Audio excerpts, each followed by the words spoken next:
কৃষকদের অ্যাকাউন্টে টাকা দিচ্ছে সরকার। সব কৃষকরা পাবেন টাকা। চাষি, ভাগ চাষি, বর্গাদার, মালিক এবার কত টাকা পাবেন বিস্তারিত জানাবো আজকের এই ভিডিওটিতে। রাজ্যের কৃষকদের পিএম কিষাণ যোজনার মাধ্যমে ভাগ্য বদলাতে চলেছে। আবার অ্যাকাউন্টে আসতে চলেছে টাকা। পিএম কিষাণ প্রকল্পের 17তম কিস্তির টাকা কবে নাগাদ পাবেন আপনাদের ব্যাঙ্ক অ্যাকাউন্টে? পিএম কিষাণের এই 17তম কিস্তির টাকা পেতে হলে আপনাদের কিছু শর্ত মানতে হবে। সেগুলি কি সেই সম্বন্ধে আলোচনা করা হয়েছে এই ভিডিওটিতে। এবং কবে নাগাদ, কত তারিখের মধ্যে আপনারা পাবেন এই পিএম কিষাণ যোজনার টাকা, সেই সম্বন্ধে বিস্তারিত আলোচনা করা হয়েছে ভিডিওটিতে। এবার 17তম কিস্তির টাকা ঢুকবে, সে কথাও জানিয়ে দিল কেন্দ্র সরকার। কবে নাগাদ পাবেন এই পিএম কিষাণ যোজনার 17তম কিস্তির টাকা, সে বিষয়ে কি আপডেট রয়েছে বিস্তারিত জানতে হলে ভিডিওটি স্কিপ না করে সম্পূর্ণ দেখুন। এবং আপনি যদি চ্যানেলে নতুন হন তাহলে অবশ্যই চ্যানেলটি সাবস্ক্রাইব করে রাখুন। তো চলুন এই বিষয়ে একটি পত্রিকা থেকে আপনাদেরকে জানাচ্ছি কি আপডেট রয়েছে। চলুন সেটি আগে দেখে নেওয়া যাক। এদিকে পুরোদমে ভোট চলছে, তার মাঝেই কৃষকদের কিষাণ যোজনা তথা পিএম কিষাণ যোজনা নিয়ে মিলল দারুণ সুসংবাদ। ইতিমধ্যেই কেন্দ্রের তরফ থেকে কিষাণ সম্মান নিধির 16টি কিস্তির টাকা সরাসরি অ্যাকাউন্টে পেয়েছেন দেশের কোটি কোটি কৃষক বন্ধুরা। এবার 17তম কিস্তির টাকা কবে ঢুকছে সে কথাও জানিয়ে দিল কেন্দ্র। মে মাসেই আবার অ্যাকাউন্টে টাকা লাভ করতে পারেন কৃষকরা। ভোটের মধ্যেই প্রধানমন্ত্রী কিষাণ সম্মান নিধি যোজনা তথা কিষাণ যোজনার 17তম কিস্তির টাকা পাস হওয়ার আভাস মিলেছে। এ বিষয়ে আর কি আপডেট রয়েছে চলুন এক এক করে বিস্তারিত জেনে নেওয়া যাক। পিএম কিষাণ যোজনা 2024 17 ইনস্টলমেন্ট ডেট। আপনি যদি একজন কৃষক হন এবং পিএম কিষাণ প্রকল্পের টাকা পেয়ে থাকেন তাহলে আপনারও লক্ষ্মী লাভ হতে চলেছে খুব শীঘ্রই। আর এই প্রকল্পের মাধ্যমে টাকা পেয়ে দেশের কোটি কোটি কৃষকদের খুবই সুবিধা হয়েছে এবং ভবিষ্যতেও হতে চলেছে। আর এই প্রকল্পের মাধ্যমে কৃষকদের আয় দ্বিগুণ করার লক্ষ্য নিয়েছে সরকার। কিন্তু তার আগে করতে হবে এই কাজ, না হলে তালিকা থেকে আপনাকে বাতিল করে দিতে পারে সরকার। প্রধানমন্ত্রী কিষাণ সম্মান নিধি যোজনা হলো কেন্দ্রীয় সরকারের জনমুখী যোজনাগুলির মধ্যে একটি।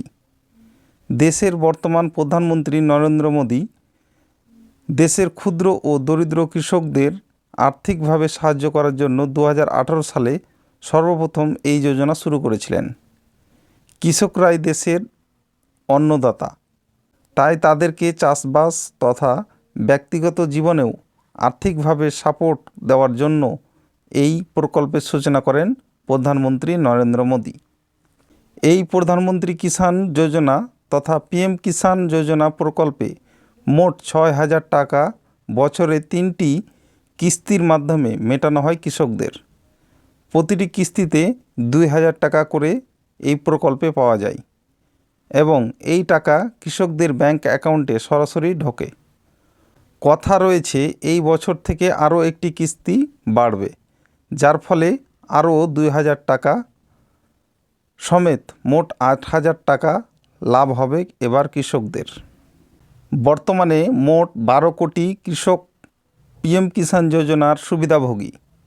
আর এই কিস্তির টাকা যারা পাবেন বলে মনে করছেন তারা খুব শীঘ্রই টাকা পেতে চলেছেন। পিএম কিষাণ যোজনা 7 ইনস্টলমেন্ট পেমেন্ট। প্রসঙ্গত এবছর 28শে ফেব্রুয়ারি কৃষকদের ব্যাংক অ্যাকাউন্টে টাকা ঢুকেছে। আর এপ্রিল ও মে মাসে যে টাকা ঢুকেছে সেটি হলো কিষাণ যোজনার 16তম কিস্তির টাকা। এই কিস্তিতে এখনও পর্যন্ত মোট 9 লক্ষ কৃষকদের অ্যাকাউন্টে 21,000 কোটি টাকা ট্রান্সফার করেছে কেন্দ্র সরকার। এর আগে বাকি 2টি কিস্তি দেওয়া হয়েছে গত বছর নভেম্বর মাসে, যেটি ছিল 15তম কিস্তি, এবং আরেকটি দেওয়া হয়েছে জুলাই মাসে, যেটা ছিল 14তম কিস্তি। এবার 17তম কিস্তির টাকা ঢোকার পালা।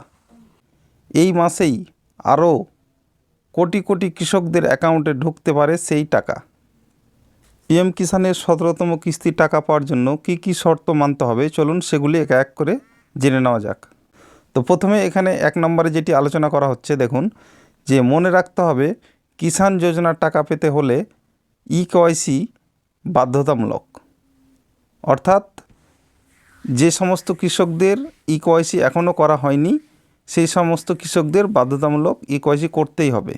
দ্বিতীয়ত যেটি বলা হচ্ছে যে কৃষকরা রেজিস্ট্রেশন করেছেন কিন্তু কেওয়াইসি ভেরিফিকেশন করাননি তারা টাকা পাবেন না। অর্থাৎ রেজিস্ট্রেশন করার পরে কেওয়াইসি ভেরিফিকেশন না করা থাকলে সেই কৃষকরা কিন্তু টাকা পাবেন না। তৃতীয়ত যেটি বলা হচ্ছে যে পিএম কিষাণ পোর্টালে ওটিপি ভিত্তিক ইকেওয়াইসি উপলব্ধ রয়েছে। অর্থাৎ পিএম কিষাণ পোর্টালে গিয়ে আপনারা ওটিপির মাধ্যমে ইকেওয়াইসিটি কমপ্লিট করে নিতে পারবেন। 4 নম্বরে যেটি বলা হচ্ছে যে এছাড়াও বায়োমেট্রিক ভিত্তিক ইকেওয়াইসির জন্য নিকটতম সিএসসি কেন্দ্রগুলিতে যোগাযোগ করা যেতে পারে। 5 নম্বরে যেটি বলা হচ্ছে এছাড়াও গুগল প্লে স্টোর থেকে ইকেওয়াইসি অ্যাপ ডাউনলোড করেও আপনি ঘরে বসে কেওয়াইসি সম্পন্ন করতে পারেন। 6 নম্বরে যেটি বলা হচ্ছে যে ব্যাংক অ্যাকাউন্ট দিয়ে আবেদন করেছেন তাতে আবেদনকারী কৃষকদের অবশ্যই আধার কার্ড লিঙ্ক করা থাকতে হবে। এবং 7 নম্বরে যেটি বলা হচ্ছে সেটি হচ্ছে দেখুন যে যাদের অ্যাকাউন্টে আধার লিঙ্ক করা আছে তাদের অবশ্যই ডিবিটি বা ডাইরেক্ট বেনিফিশিয়ারি ট্রান্সফার প্রকল্পে নাম থাকতে হবে, তবেই আপনারা এই পিএম কিষাণের 17তম কিস্তির টাকা পাবেন। এটাই ছিল পিএম কিষাণ সম্পর্কিত আপডেট। ভিডিওটি যদি আপনাদের উপকারে আসে, ভালো লাগে, তাহলে অবশ্যই লাইক, কমেন্ট এবং শেয়ার করতে ভুলবেন না। এতক্ষণ পর্যন্ত সাথে থাকার জন্য আপনাদের অসংখ্য ধন্যবাদ। Thank you.